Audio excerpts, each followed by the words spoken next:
अब हम देखते हैं इलेक्ट्रोनेगेटिविटी के वेरिएशन, किसमें? पीरियोडिक टेबल में। तो इसमें पहले हम पीरियड्स में वेरिएशन देखते हैं, आवर्त में परिवर्तन, किस तरह से इलेक्ट्रोनेगेटिविटी आवर्त में परिवर्तित होती है। किसी एक आवर्त में बाएं से दाएं जाने पर इलेक्ट्रोनेगेटिविटी का मान बढ़ता है। क्यों? क्योंकि बाएं से दाएं जाने पर परमाणुीय आकार कम होता है। ओके, एटॉमिक साइज जो है वो कम होती है तथा नाभिकीय आवेश बढ़ता है। अभी हमने देखा था कि एटॉमिक साइज अगर छोटी होगी, कम होगी, तो क्या होगा? जो आउटर मोस्ट शेल के इलेक्ट्रॉन हैं वो नाभिक द्वारा ज़्यादा आकर्षित होंगे और अट्रैक्शन बढ़ेगा तो इलेक्ट्रोनेगेटिविटी का मान भी बढ़ेगा। यही कारण है कि आवर्त में बाएं से दाएं जाने पर इलेक्ट्रोनेगेटिविटी की वैल्यू बढ़ती है। अतः एक आवर्त में हैलोजन की विद्युत ऋणता सर्वाधिक तथा क्षारीय धातु सबसे कम विद्युत ऋणी होते हैं। अब यहाँ पर सेकंड और थर्ड आवर्त के जो एलिमेंट है उनकी इलेक्ट्रोनेगेटिविटी की वैल्यू दिखाई गई है इस टेबल के अंदर।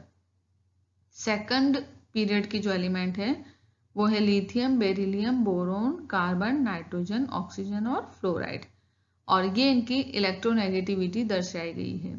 तो हम यहाँ पर देख रहे हैं कि इलेक्ट्रोनेगेटिविटी जो है वो लगातार बढ़ती जा रही है।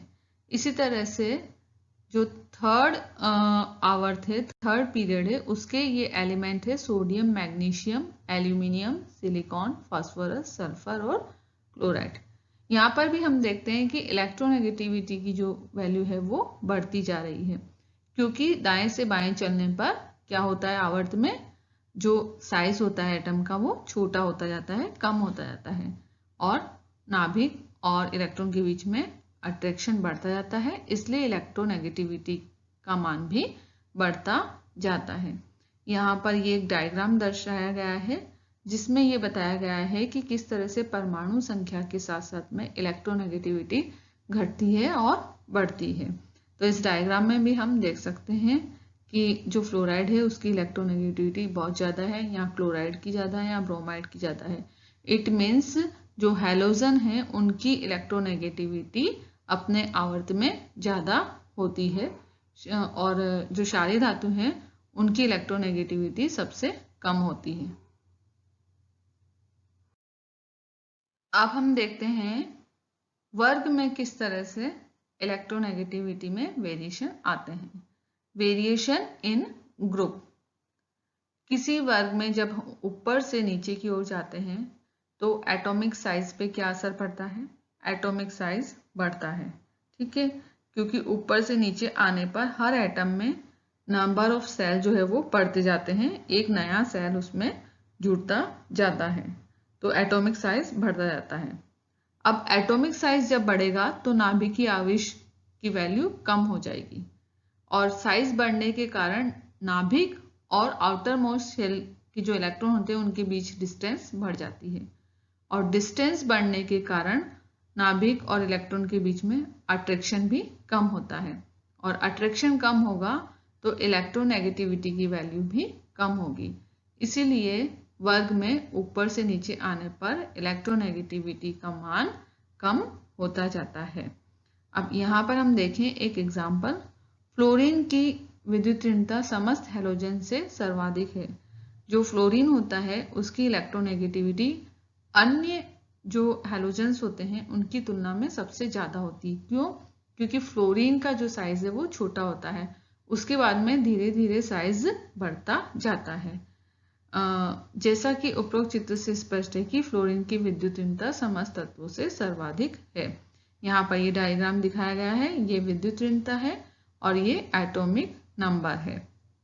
जैसे जैसे एटॉमिक नंबर बढ़ता है तो क्या होता है? आकार बढ़ता जाता है। अब यहाँ पर हम केवल हैलोजन पे अगर नजर डालें तो ये है फ्लोरीन, क्लोरीन, ब्रोमीन और आयोडीन। यहाँ देखिए आयोडीन जो है इसकी इलेक्ट्रोनेगेटिविटी सबसे कम है, जबकि फ्लोरीन की इलेक्ट्रोनेगेटिविटी सबसे ज़्यादा है। इसका कारण यही है कि फ्लोरीन का जो साइज है वो सबसे छोटा है, उसके बाद में साइज बढ़ता है धीरे धीरे, तो क्लोरीन का उससे बड़ा होता है, ब्रोमीन उससे बड़ा होता है, और आयोडीन जो है वो सबसे बड़ा होता है आकार में। इसीलिए उसकी इलेक्ट्रोनेगेटिविटी का मान सबसे कम होता है। यहाँ पर एक टेबल शो की गई है और इस टेबल में पॉलिंग स्केल पर कुछ ग्रुप हैं जिनमें विद्युत ऋणता की वैल्यू की रेंज दी गई है। तो ये जो टेबल है वो ग्रुप वाइज है और इसमें ग्रुप वाइज इलेक्ट्रोनेगेटिविटी की वैल्यू दी गई है। फर्स्ट ग्रुप जो है वो उसमें हाइड्रोजन होता है। हाइड्रोजन की इलेक्ट्रोनेगेटिविटी 2.20 होती है। इसके अलावा फर्स्ट ग्रुप में लिथियम से फ्रेंशियम, ठीक है, यहाँ पर ये देखिए लिथियम से जो फ्रेंशियम होते हैं इनकी इलेक्ट्रोनेगेटिविटी की वैल्यू की जो रेंज होती है वो 0.98 से 0.7 होती है।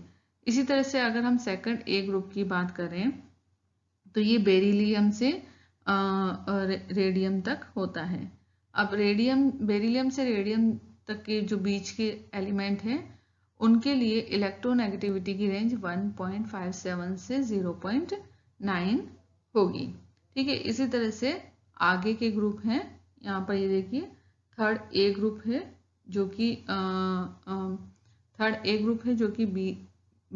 जो कि बोरोन से लेकर के और आपके टीएल तक है।